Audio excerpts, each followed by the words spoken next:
CFM Radio, we are back. It is Wednesday, my dudes. Welcome. Greetings. What is up? And welcome back to CFM Radio, video game music and news. What is up, Vector? What is up, Drix? Not too much. Hey, you know what?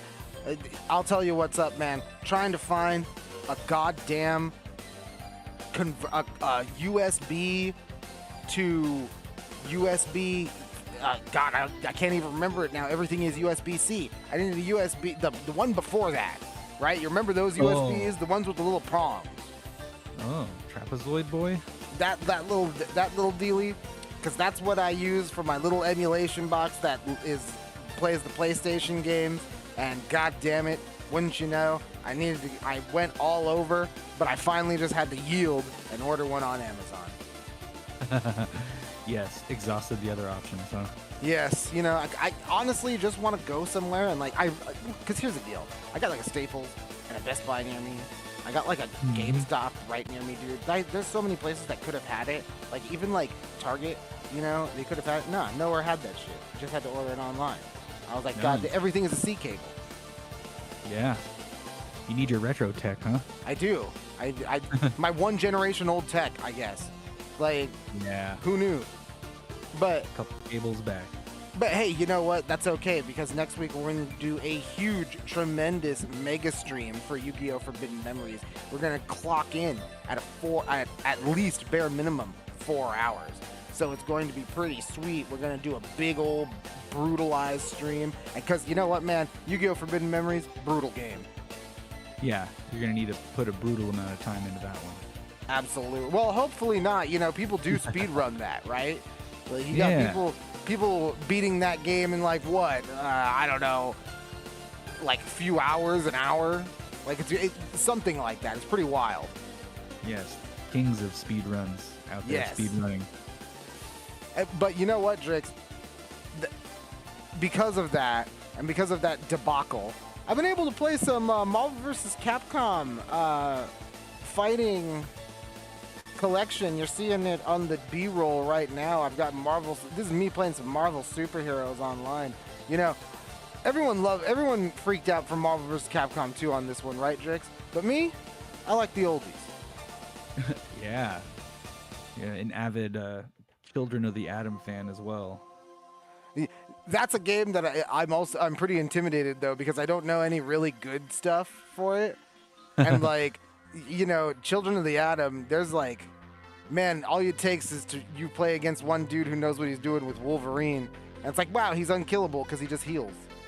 Yeah, it's like we were talking about off stream. There's plenty of clips coming out now too, and old Jay Wong's back to his usual antics. It's funny. Funny to see some.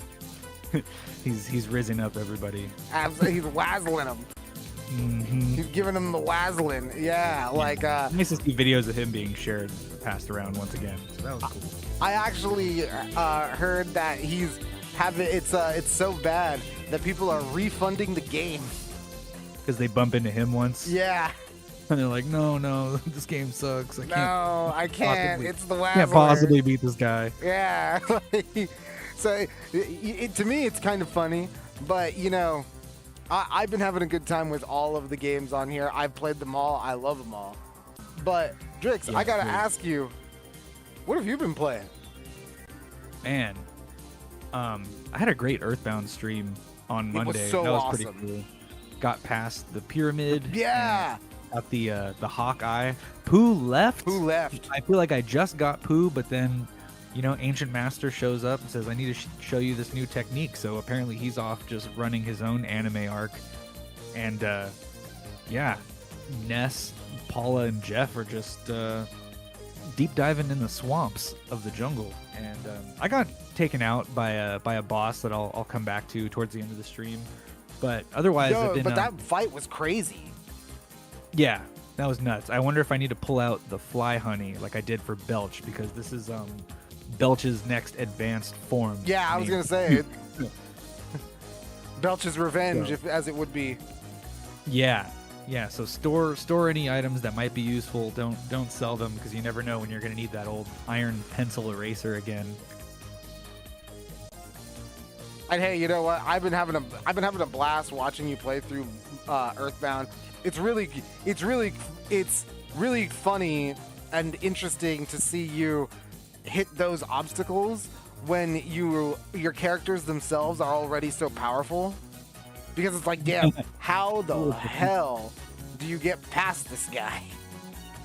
Yeah, and usually if something goes wrong, it's because I wasn't paying attention, or it's like, oh, I should have healed, shouldn't I? Right. Oh, like we went into a battle poisoned at near 0 HP. Great job. You know, too busy dancing to the music. That was the theme of the last show. Like, exactly. I was just about to say, you know, and those getting lost in those trippy backgrounds. Yeah, trippy backgrounds, good music. Like, I'm good where I'm at. We don't need to heal or get rid of status effects or anything. Nah, man, we're just gonna jam through this. PK Fire. Major Lazer and Diplo present the Earthbound soundtrack. Exactly. But I mean, man.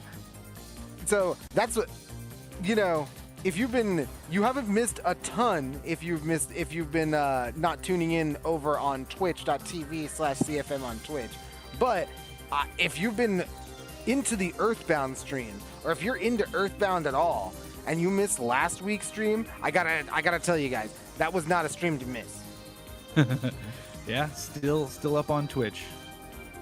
Check it out right now. The VOD is still there. We're gonna say, those go away after a week, guys. Even if it doesn't matter, even if we become like an affiliate, they still go away after I think you only get like a month. So those are not forever. Yeah, the terms, they are a-changing, and that period of time keeps getting shorter. Yeah, for whatever reason, right? Hey, man, we just want our VODs, Twitch. What's going on? Yeah, let me boost those numbers. That's why we're not going to give you CFM Radio. Nope. But, hey, you know what?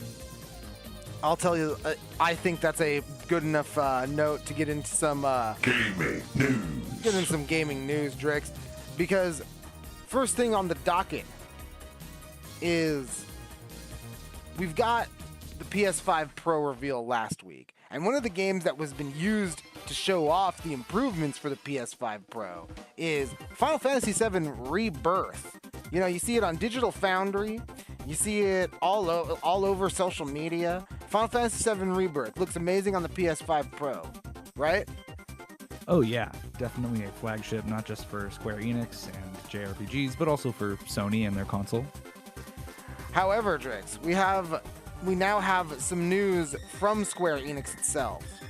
And from hd.squareenix.com, the document itself is, quote, outline of financial results briefing by Square Enix Holdings held on May 13th, 2024. Interesting. Perhaps some numbers released out into the wild. Indeed, we've got those numbers right there with us. And I'll say it like this. This document is pretty dense. There's a lot in here that's worth going over, but we're gonna hit some of the key points that center around some common talking points that you hear about from Square Enix, because as the title of the document implies, this meeting occurred well before the release to the public yesterday of the document yesterday, the public release of it. A few months back. Yeah, but it seems to indicate that the flagship franchise, as you may have heard if you've been on social media, that flagship franchise did not perform as expected. Quote, here are our digital entertainment segment results. In the HD Games sub-segment, we released multiple new titles, including major titles, such as Final Fantasy XVI and Final Fantasy VII Rebirth, but profits unfortunately did not meet our expectations. Right there in black and white, Drix. Yeah, don't expect to be impressed, especially if you're one of the investors, I guess. And it's cushion the landing. And I just want to say one thing really quick. We're not biased here on this show. We just present you the facts like we're doing it right now. Again, right here in black and white. Profits did not meet our expectations. But if you had been listening to our show, you might be a little bit tripped up by that news, because for what it's worth, we've been reporting on Final Fantasy VII Rebirth and Final Fantasy XVI, both being games that reach audiences or unique audiences, I should say. Final Fantasy VII Rebirth was one of the top-selling games on PlayStation Network when we were reporting on it, and Final Fantasy XVI supposedly reached a new audience with the younger players. Yeah, definitely. Maybe some Generation Z enjoying some Clive and his royal escapades. But again, right here we're seeing it, and this isn't just from their game section either. If you read the document, there's pretty much losses across the board. Yeah, projections were not met. No, I think maybe the projection that was the one that did hit the score was in merchandising. And even then, the document itself says they want to pivot more towards digital sales.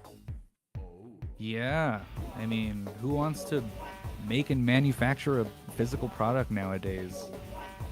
So it's an interesting point that appears from these acknowledgments of losses in the form of new business strategies and philosophies that are expressed within the document.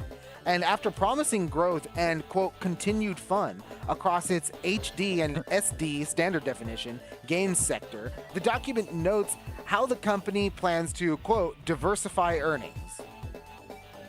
Yes, excellent. We have received the data, we are making new plans, and we are pivoting.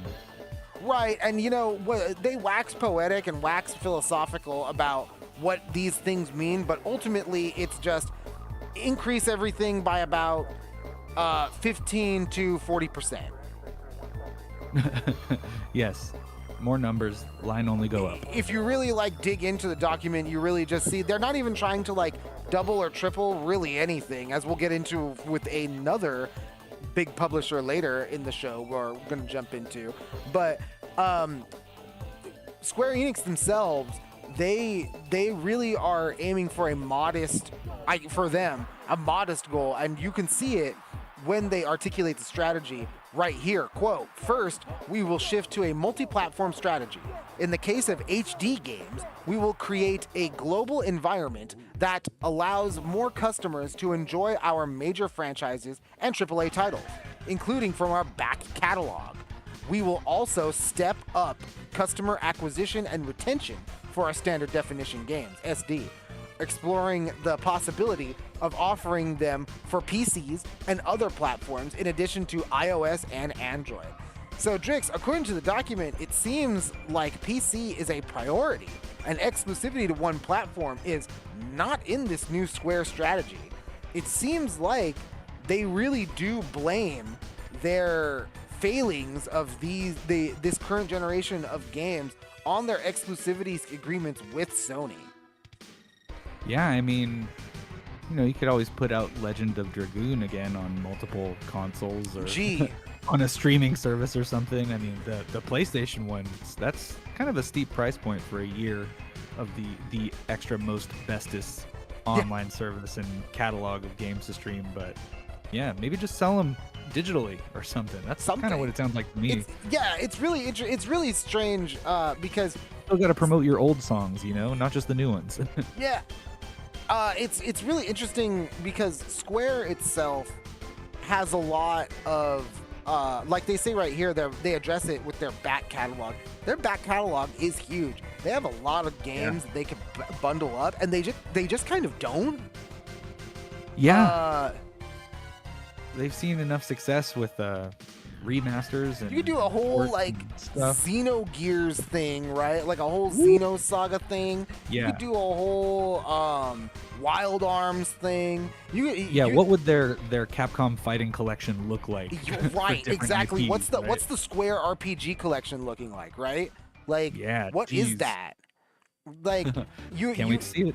And the note on iOS and Android, Drix, I want to note, a lot of games come out for the Apple Arcade. Yeah, kind of get slept on, huh? Yeah, my girlfriend played the Hello Kitty Island Adventure game on the Apple Arcade, and that actually ended up being like a real ass game with platforming and puzzle solving. She did sequence breaks, to the point where it's you need to get through, you need to do this mission to get here, and they're like, okay, cool, and you do the mission, but you can see the other place in the distance. She's gone to the point where you can use the platforming to get there. Wow. Yeah, I think that was also Butters on an episode of South Park. Yeah. Where everybody was playing the latest game. He was on his Apple Arcade, probably had a Macintosh at home. Yep. Playing Hello Kitty Island Adventure. So mobile games are getting ported. We again on this show, if you've been following the show, you might think that mobile gaming, when it comes to the AAA space, might be a little bit of a meme. We just saw Assassin's Creed and Resident Evil both flop on iOS, like really hard. So, and those are big names, right? Huge names. So it's not the easiest thing to translate into such a platform or make the jump. So exactly. Maybe you need the right team for the job. Or the right genre. To me, I think Square going in on mobile is a really good idea because honestly, Drix, I'll say it like this. I would play any Final Fantasy classic game on mobile. Yeah, I'm surprised they don't do they have the pixel remasters? There were ports. I have Final Fantasy Tactics on my Google Play account, you know. I think I have Final Fantasy 3, but I don't think it's a pixel remaster. Yeah, I'm surprised they weren't blowing that up with the marketing. Right. So that could be very well the next step for Square. It could be on your phone. You know what I mean? Yeah. Like, makes a lot of sense for the turn-based stuff too. Yeah.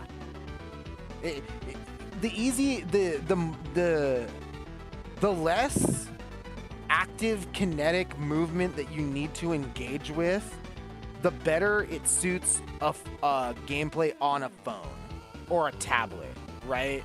Yeah, exactly. You don't mind choosing stuff, but you don't want to have to execute timed swipes and things like that. You don't want to execute precise movements under pressure on a phone. Yeah. Unless you're subway surfing or something. Yeah, and then that's what, left and right swiping? Yeah, nothing too crazy now. That's just speed Tinder, Drix. Yes. Speed running Tinder. And speaking of speed running, we're going to take a break right after this, but Drix, you remember Helldivers 2? You still playing that? Yeah, actually, it seems like it's one of those games where it's like once your friend eventually gets it, you're going to come back, pick it up and play it again with them. And they'll still add stratagems. Like the last time I was playing, they had a big napalm strike. So shit. We were like, oops, set my friends on fire. Love you guys.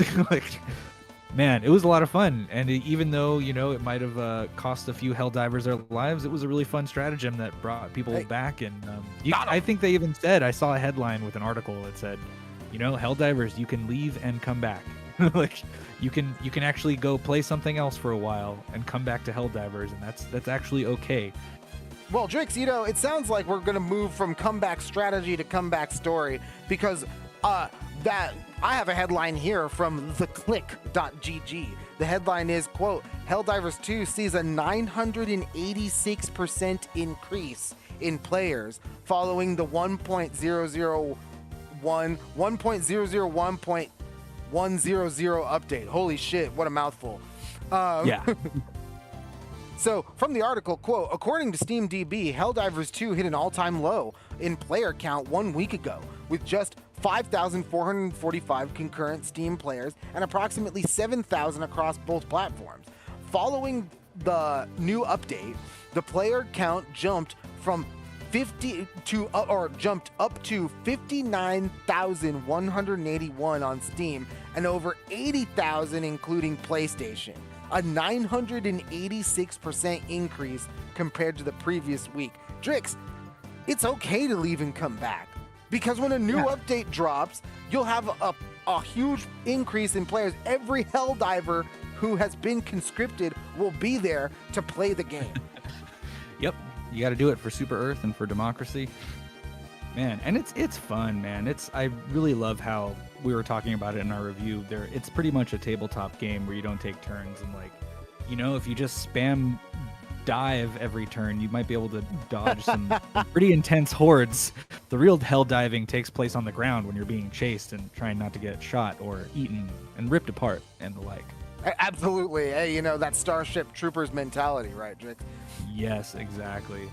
But yeah, so if you guys, if you've been hearing all of this doom and gloom about Helldivers 2, or maybe you just forgot about it. Maybe you guys, all you and your friends started playing Deadlock, or you guys started playing Marvel vs. Capcom, or there's a lot of new games that you can be playing. So I wouldn't be surprised if anybody forgot about Helldivers. But you know what, guys? Sounds like you might want to give it a shot. Yeah, while you're playing other stuff, keep a little corner of your peripheral vision open for Helldivers and see what kind of stuff they add and what things you can come back and unlock and enjoy. Absolutely. But you know what, Drakes? I'm enjoying this wild synth insanity going on in the back. What is this that we're listening to? This is Super Paper Mario on the Wii, a song for Mimi Battle number 2 called I'm Not Nice. I'm Not Nice, right here, CFM Radio. We'll be back. Clusterfucked Media.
Radio.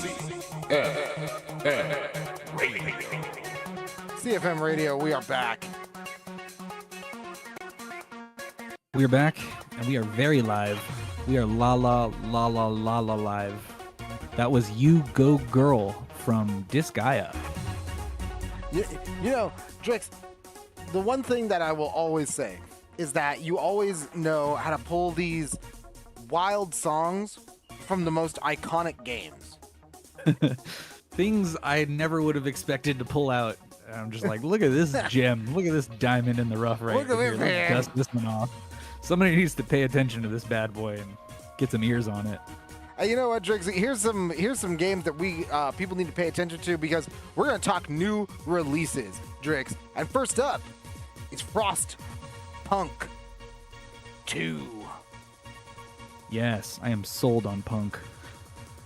From the Steam page, quote, develop, expand, and advance your city in a society survival game set 30 years after an apocalyptic blizzard ravaged Earth. In Frostpunk 2, you face not only the perils of never-ending winter, but also the powerful factions that watch your every step inside the Council Hall.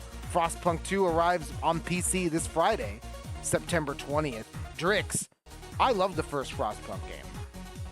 Yeah, man, I should have bought it on the winter sale, the first one. It was on sale for like $1.50, $2, $3 or something. Man. But Frostpunk 2 is here. So yeah, if you like, building a city in a bleak and very cold environment in which you will definitely be trying to stay warm, Frostpunk 2 is for you. And there are console versions, PC or PS5 and Xbox Series consoles, editions of the game that are slated to be released, but currently only the PC version is coming out this Friday.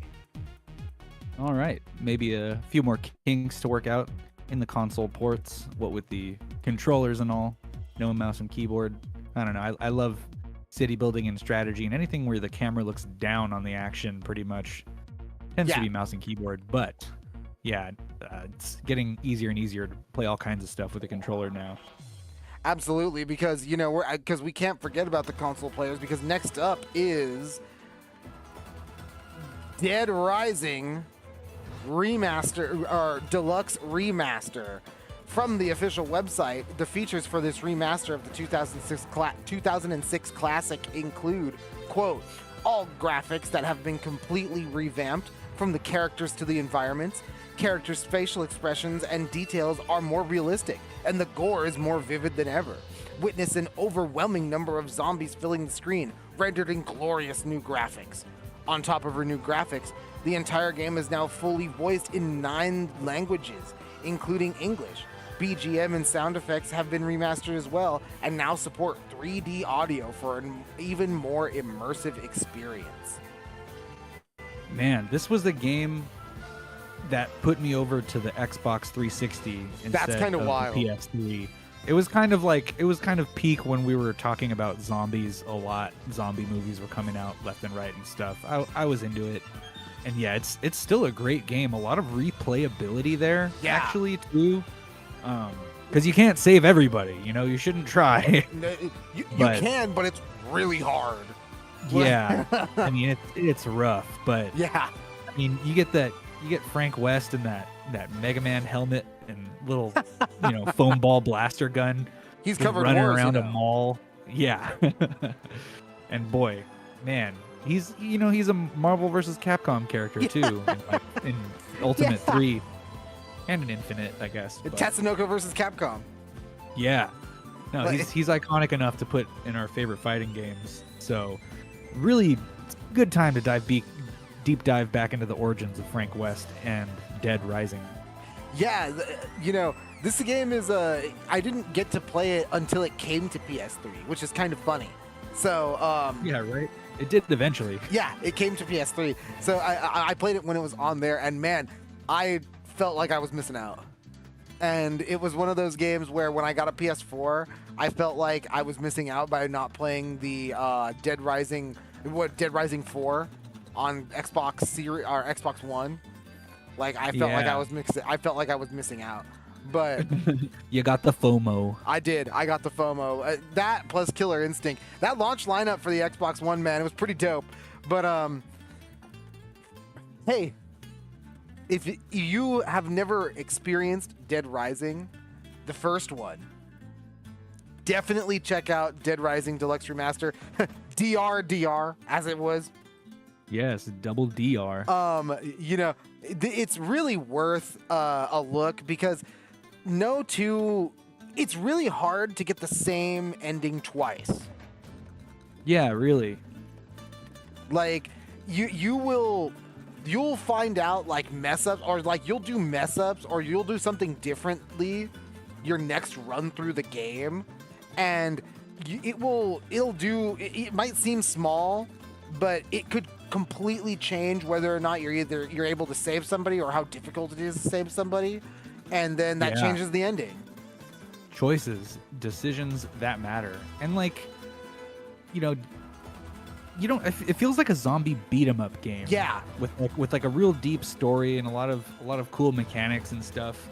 And it's just, you don't get that with like Dead Rising, or not Dead Rising, Dead Island, I meant to say, and like all these other kind of you really takes on don't. zombies. It's not a Resident Evil game or like a Silent Hill, you're almost duking it out with fisticuffs most of the time, For the first half heavy. of the game, you are. Yeah, it's not heavy on the shooting, until later. You don't want to run out of ammo when there's zombies everywhere, right?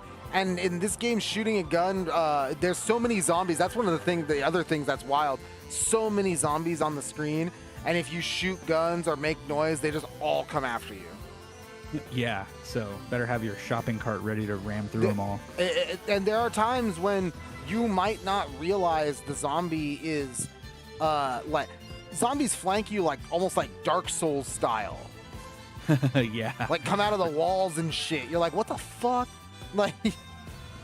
Yeah, they're everywhere, all over the place, infested with zombies. So DR, Dead Rising Deluxe Remastered, you know the drill. That hits Thursday, September 19th, tomorrow, for PC, PS5, and Xbox Series consoles, Drix. Yeah, right on. Lovely new paint job. Yeah, the remake looks like a tremendous job. I think anyone who liked the original, and anyone who's even remotely interested in the game should check it out. It really looks great. Yeah. I've seen a lot of iconic moments in the B-roll. Absolutely. And we also have one more game. It is also a remaster, and that game is Broken Sword. Shadow of the Templars Reforged. Sweet. Good enough game they had to bring it right on back. Hey man, it's getting some buzz. From the Steam page, quote, the classic multi-award-winning adventure Broken Sword, The Shadow of the Templars returns with glorious 4K visuals and iconic remastered audio, pitching intrepid American George Stobbart and fearless journalist Nico Collard into a journey of perilous adventures and ancient conspiracies. The game releases tomorrow, September 19th, for PC, Nintendo Switch, PS5, and Xbox Series consoles. And Drakes, I gotta tell you, I have never played this game. Yeah, but it looks amazing. I'm really digging the art, actually. Yeah. It's like an animated movie straight out of the 90s, like Fern Gully or something. We're back. You know. Titan AE. Yeah. Like that kind of human aesthetic. Titan AE with the Disney's like Atlantis movie. Yeah. It's pretty cool. And some of that nice like point and click retro feel too. So deep story and exploration ahead. Absolutely. These games, they're always big on the story, and you can really get lost, not just literally, but figuratively as well, in not just the narrative, but the cryptic mechanics, right? I don't know if this one, I haven't seen any like enhanced gameplay or anything like that, so I don't know if this one still has like that point and click, that esoteric point and click style of charm, where I'm just clicking everywhere, right? Like hoping something works. Yeah, that was me playing Police Knots, and I have no mouth and must scream. Yeah, that's Myst. Yeah, exactly. Where's the obscure object I need to detect? Yes. Yes, of course. I needed to put my seashell onto the key and combine them and put it into the vase. Yep, I'm playing Play-Doh with objects. Absolutely. So hey, you know what? That's the new releases, but I want to jump into this next story because it's big. But you know what? I can't deny the crazy energy that's coming from this track. Drix, what is this? You know, when I first heard it, it reminded me of some Pokemon battles. That's what I thought it was, but it's actually a game called Pulse Man, little unsung protagonist from the Sega Genesis. This song is called Neo Tokyo. Pulse Man available now to play on the Nintendo Switch Online. We'll be back. CFM Radio. Clusterfucked Media. CFM Radio.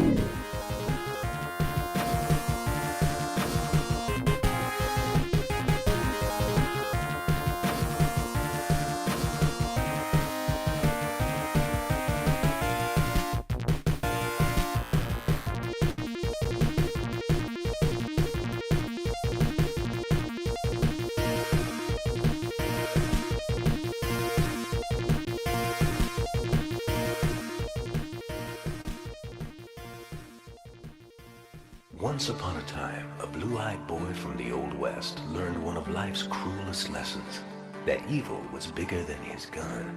So he followed the footsteps of a mysterious master to the Far East, where he learned the secrets of the sword and came back home with the heart of a gunman and the soul of a samurai.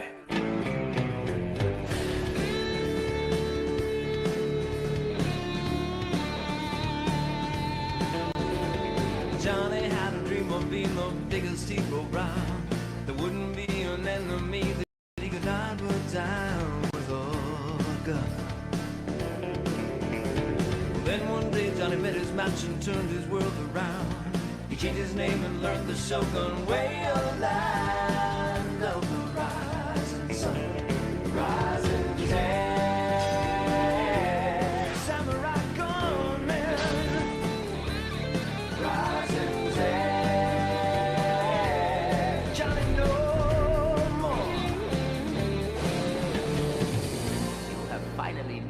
Son, this is the last test and my final lesson for you.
CFM Radio.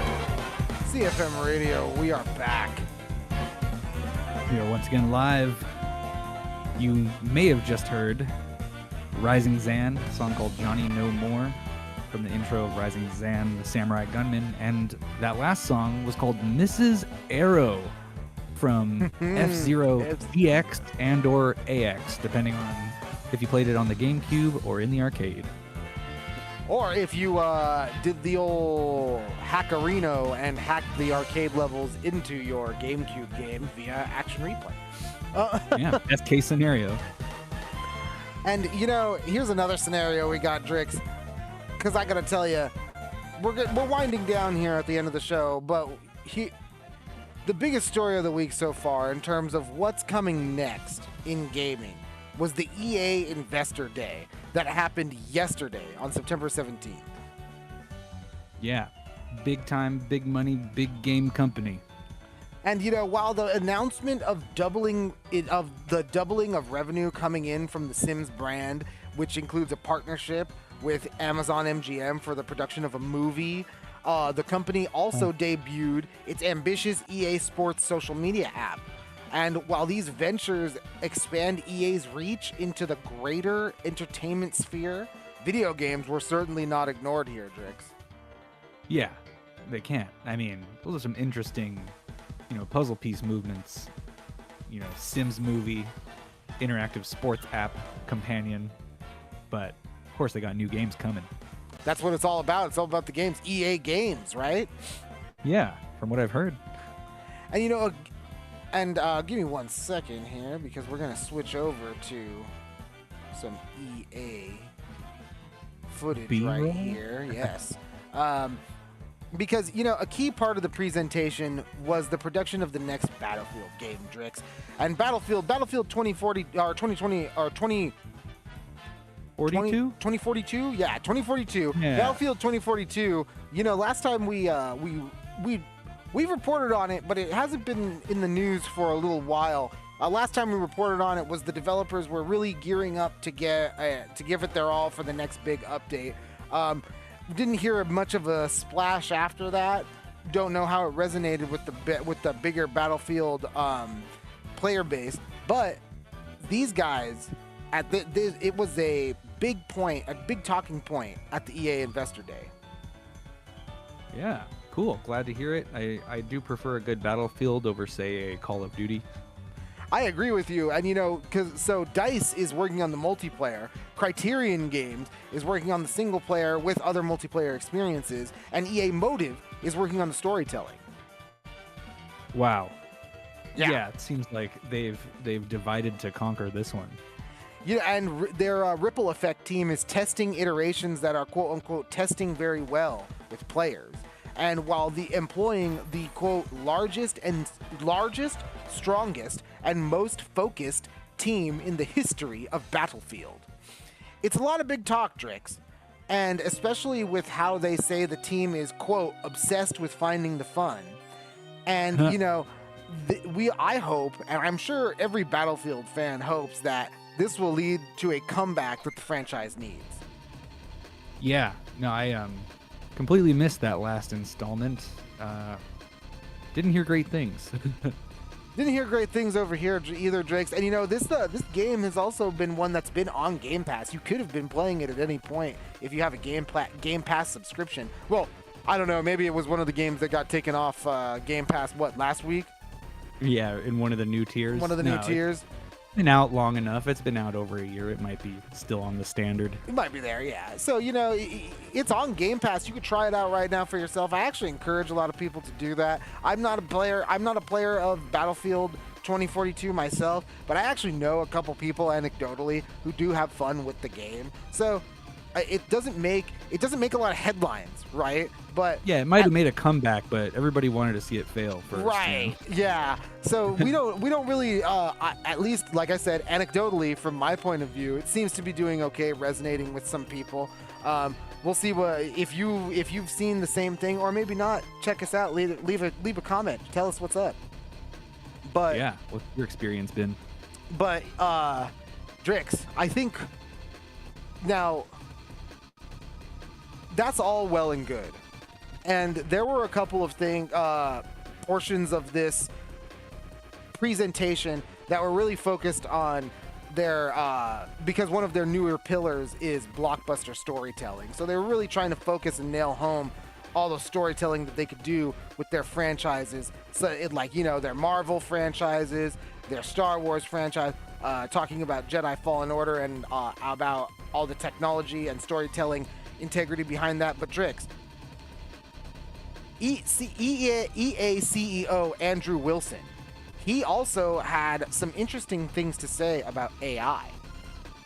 Oh yeah, gotta touch base on that one, especially in the games industry.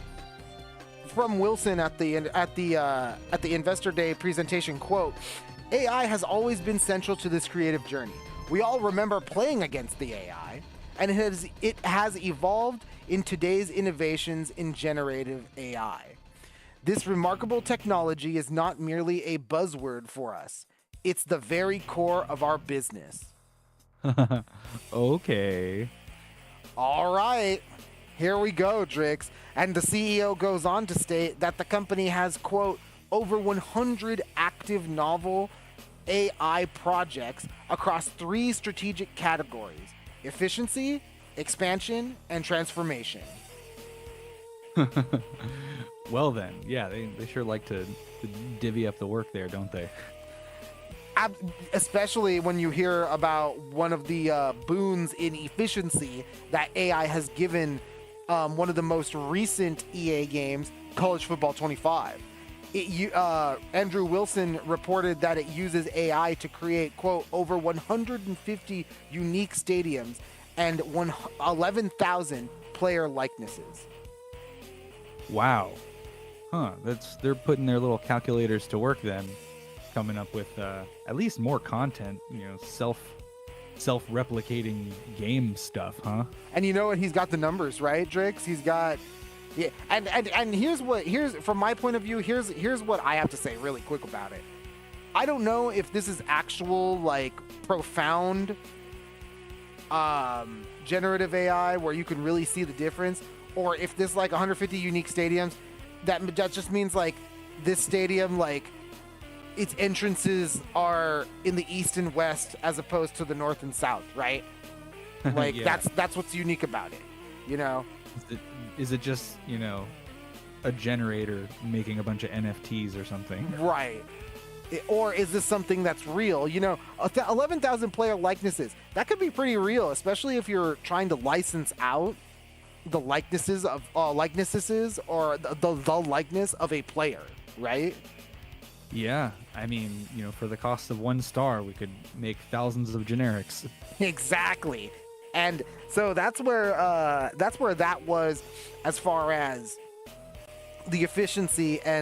But when you move into expansion and even transformation, which is looking into the future, Wilson shifts to player connectivity.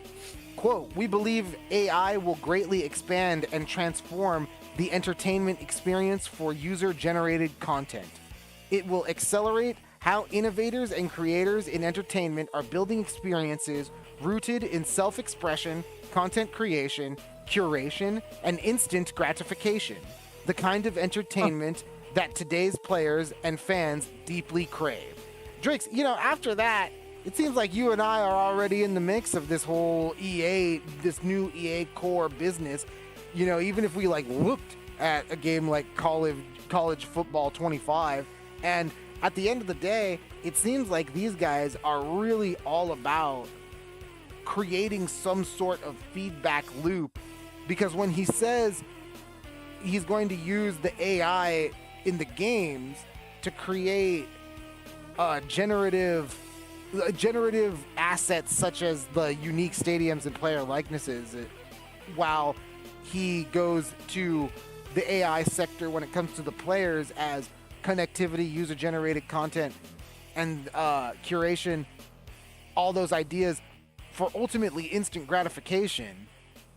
Drix, this guy wants to make everything Twitch, it sounds like. Yeah. Not sure what to make of this just yet. We're just gonna have to wait and see what the game engine churns out.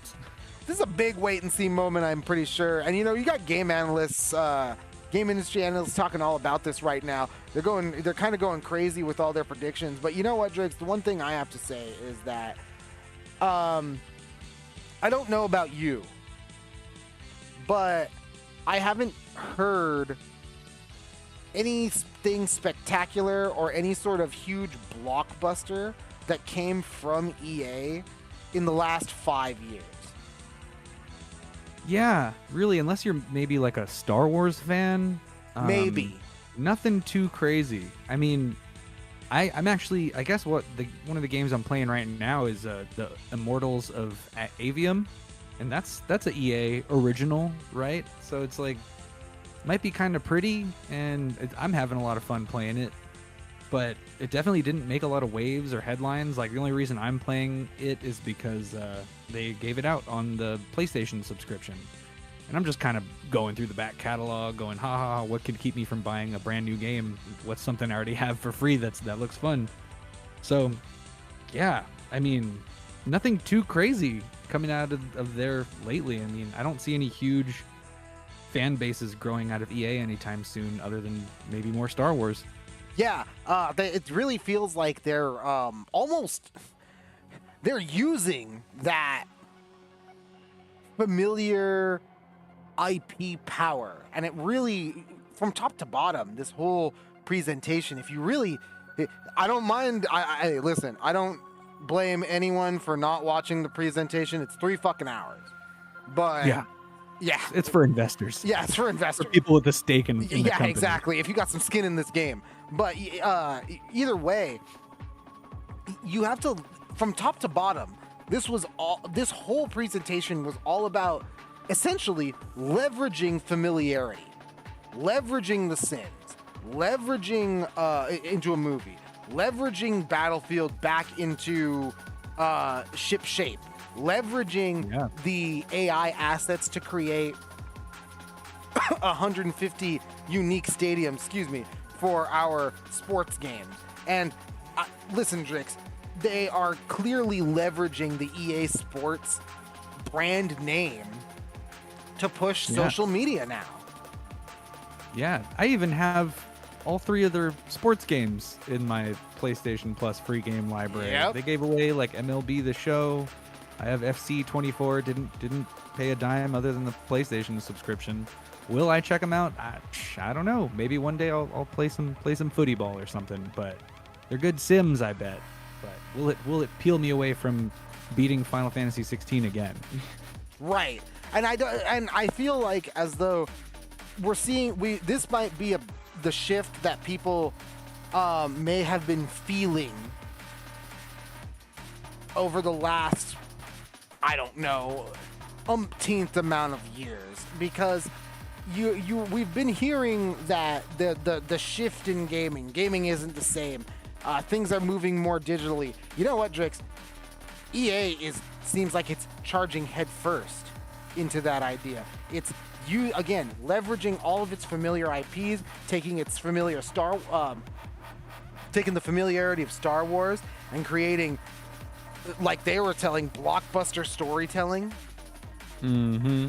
With these franchises. I gotta ask, with Square Enix switching to a multi-platform strategy and EA moving into a strategy that focuses on clearly creating a feedback loop where the players play the game, talk about the game, and get together with other people who they might not know, who also play the game, and all get together and play the game facilitated through their own social media networks. Like, there's clearly that loop. It's almost like they're taking the idea of the gameplay loop to the next level and making it a lifestyle loop, right? Yeah, come back to the game and hit generate again. Yes, generate again. We'll make new reels out of it this time. Exactly. Don't worry about having a Twitch channel. The game is just gonna save all your coolest clips. Nuts. That's, instant gratification, right? Yeah, right. Tell all your friends. Tell all Post your it on your friends. socials. You post it on the Let social. everybody know that you're a nerd who plays games. Yeah, man, and you don't even need to worry about catching your own clips because the AI generation is going to do it for you. Yeah, maybe it'll help me play better too. Shit. That would be Not that much wild. better, right? Talk about accessibility. And you know what, Driggs? I think that is going to be the end of the show. Talking about accessibility, you got to access this Marvel vs. Capcom collection. Yeah, man. Keep climbing those leaderboards. I absolutely will. Try all those games. I want to see how high up those ranks you can get. Yeah, man, I definitely want to. Number 16, or last time I checked, number 16 on Marvel Superheroes, and I'm top 50 in X-Men vs. Street Fighter. Good shit, good times on PlayStation. Yep. Yeah, it's not a Sega Saturn anymore. Yeah.